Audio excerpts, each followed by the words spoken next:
বন্ধুরা, আজ আমি নিয়ে এসেছি নতুন রেসিপি পটল পোস্ত। সেটাই আমি আজকে করে দেখাবো। চলো কড়াইটা বসাই। কড়াইটা বসিয়ে দিয়েছি।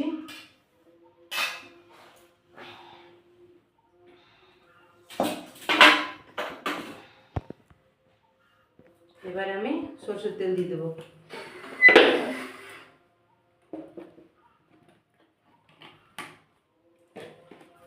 তেলটা আমার গরম হোক। তেলটা আমার গরম হচ্ছে, ততক্ষণ আমি দেখুন পটলটা কেটে নিয়েছি। এভাবে কাটতে হবে, ছুলে নিতে হবে এভাবে। দেখুন এভাবে। এটাকে এবার আমি নুন আর হলুদ মাখাবো। আমার নুন, হলুদ, পোস্ত বাটা, লঙ্কার পোস্ত বাটা আছে, আর এটাতে আছে পেঁয়াজ বাটা। চলো নুন আর হলুদ দিয়ে মেখে নিই।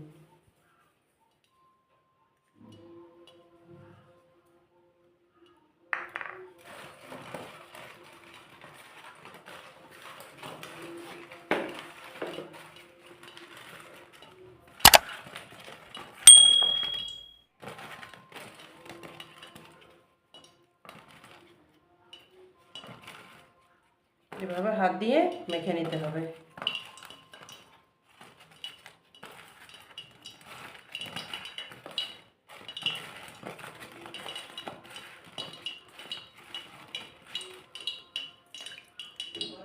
এবার আমি পটলগুলো ভেজে নেব।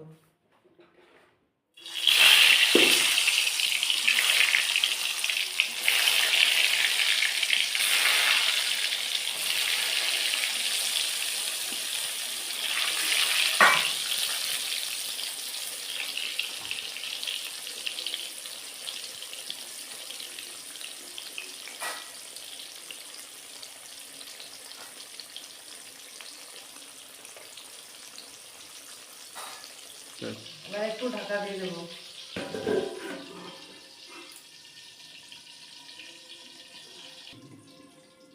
এবার আমি ঢাকাটা খুলে দেখি।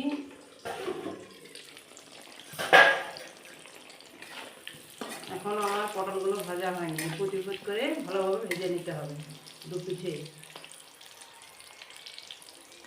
আর একটু ভাজা হবে।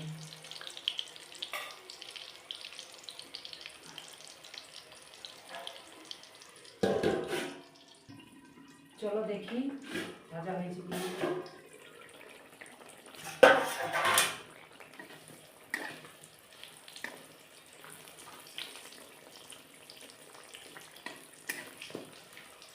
হ্যাঁ, হয়ে গেছে।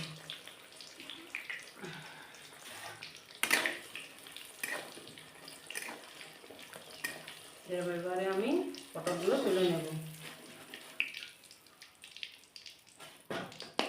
এখানে আমার তেলটা খুব বেশি হয়ে গেছে, একটু তেল আমি কম নেব।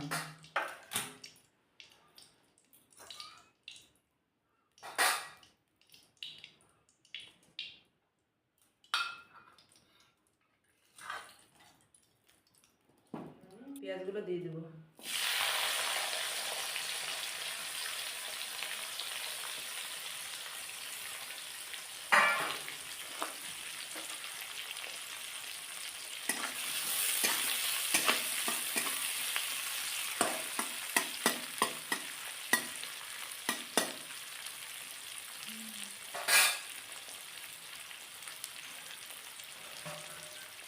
পেঁয়াজটা আমার একটু ভাজা হোক।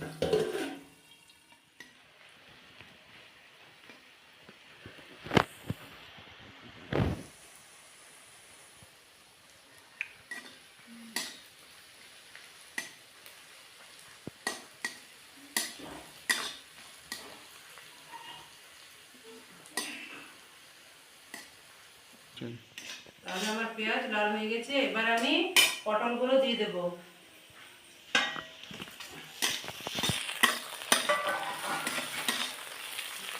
একটু নুন দেব,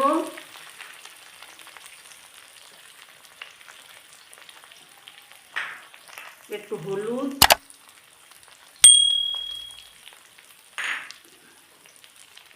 একটু ভেজে নিতে হবে।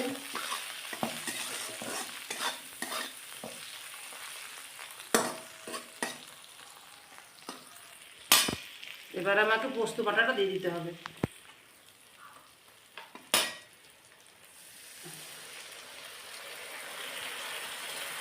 পোস্ত বাটাটা দিয়ে দিলাম, আর এখানে পেঁয়াজ বাটাও দিয়ে দেবো।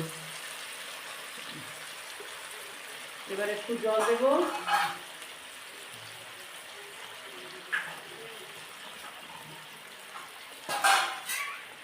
একটু জল দেবো,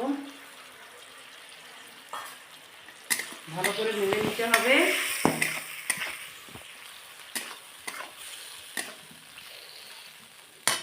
স্বাদ মতো একটু চিনি দিতে হবে, যাতে আমার খেতে ভালো লাগে। একটু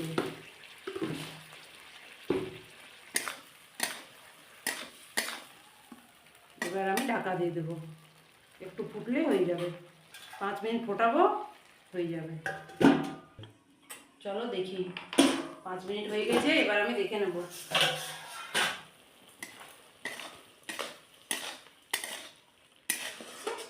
আমার পটল পোস্ত রেডি।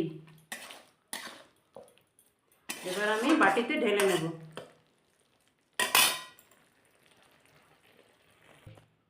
চলো এবার আমি বাটিতে ঢেলে নিই।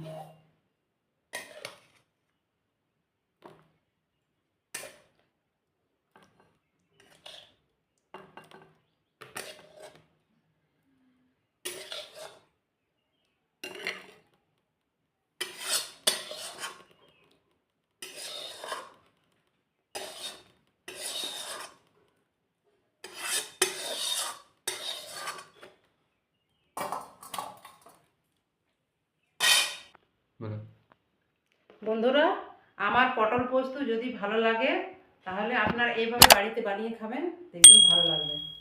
আর যদি আমার এই পোস্তটা ভালো লাগে তাহলে একটা লাইক, কমেন্ট এবং শেয়ার করবেন এবং সাবস্ক্রাইব করতে ভুলবেন না।